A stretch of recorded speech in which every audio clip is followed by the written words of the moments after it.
Dude, Kyle Tucker's making so much money. Okay, hear me out. $2 dog night. Hi, I'm Weston. I love talking about the Astros, and I'm here to talk about game 49 of the regular season, where the Astros win 6-5 in extra innings in a game fueled by, well, who else? The game, however, did not start fun because a two-run shot by Luis Ralhifo puts the Angels up 2-0 in the top of the first inning. The Astros are already trailing again. You think, oh no! Starting pitcher giving up home runs? I've seen this movie before. But speaking of home runs off of starting pitchers, bottom half of the first inning, back-to-back home runs, Kyle Tucker and Yordan Alvarez. Kyle Tucker's 16th of the season, not his only home run tonight. God, he's making a lot of money. You also have Yordan Alvarez, who casually hits his 9th home run of the season, which, like, people are talking about him as if he's having this horrible, devastating year. And yeah, it's not where you'd like Yordan Alvarez to be. He's still hitting pretty well. I'm not ready to panic. And still, without question, in the 9th inning, the Angels immediately were like, nope, nope, nope, nope, nope, head on down to first base. But in the 4th inning, you'd get an RBI double out of Zach Neto, which is not, in fact, Neto. Thank you. Thank you. I had to make that joke. That put him down 3-2, and then Luis Ralhifo again, not the most fun night. Guess he's dead now, with an RBI single to make it 4-2. But then in the 6th inning, John Singleton. Because why not John Singleton with a 2-run shot to tie the game in the 6th inning? Go to the 7th, Kevin Pillar, home run, solo shot, it's 5-4, not ideal. Bottom half of the 7th inning, Kyle Tucker, 2nd of the night, another multi-home run game for Kyle Tucker. 17th of the year, ties the game. God, he's making a lot of money. Eventually you make your way to the 10th inning, and we're glossing over a couple things, but we're just going over the scoring here real quick, and then we'll get to the guys you want to talk about. Intentionally walk Yordan Alvarez.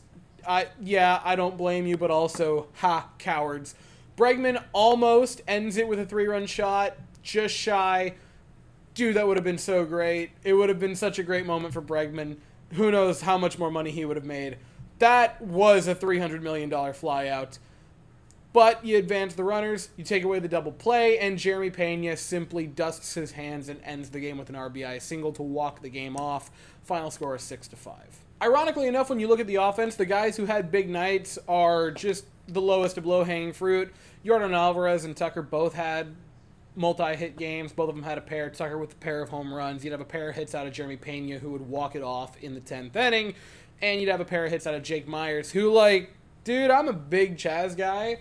I'm going to give him, obviously, time to recover. I'm not going to judge him from the first game, but he's having competition now. I am very comfortable to say the Astros have competition for center field, and McCormick's got to earn a spot. I have been the biggest McCormick guy. I still am. Myers is raking right now. I think there's room in the outfield at the moment. Not from Tucker, because, God, you're not moving him. But I think left field, platoon it right now with Lippy and McCormick. I don't think there's a problem with that at all. And then you move to pitching. Freudian slip right there. Christian Javier, I almost did it again. Javi was not great. 4 innings, 4 runs, 8 hits, 3 walks, and only 1 strikeout. Not good. Very not good. And I'm not going to lay into him as much as Framber, because 4-4 is better than, what, 5-8? And also, Javi didn't just sit there and decide, what if I'm right and everyone else is an idiot? That's not what happened. It wasn't a good performance out of Javi. You gotta not do that. But, you know, I'm just happy they won a game, so we're gonna keep on trucking with that. And it does give way to a great performance out of the bullpen. Taylor Scott, who I, as a joke, just decided was going to be my favorite player of the season, and he's got a 1.80 ERA, guys. Like, he's looking really, really good. And it was a funny little bit. It was for the meme, and the scriptwriters lost the plot because Taylor Scott's got one of the best ERAs in the American League as a reliever.